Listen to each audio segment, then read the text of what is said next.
Right now, intermittent fasting is a very popular thing to do, but is the hype all it's cracked up to be? With intermittent fasting, you have different methodologies that you can use to obtain the same result. You have your daily basis fasting, such as your 16 and 8, and then you also have your weekly methods, such as your alternate day or your 5 and 2. Now, the thing with intermittent fasting is that there's no actual criteria for what it adheres to.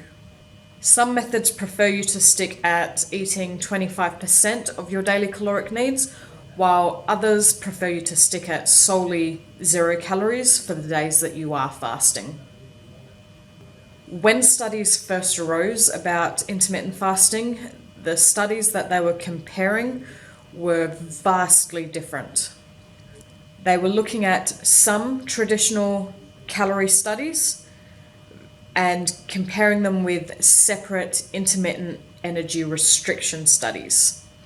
This led there to be a very large discrepancy in the populations that were being measured. Recently, though, there have been more head-to-head studies comparing intermittent energy restriction versus more traditional methods such as your calories in versus calories out.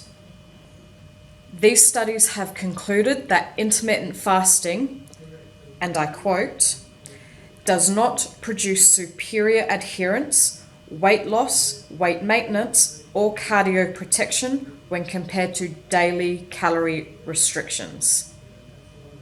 Intermittent fasting is another method used to disguise a calorie deficit.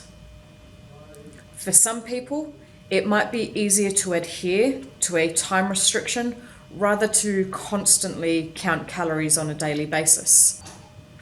Long story short, if you like intermittent fasting and it works for you, then stick with it and keep going with it.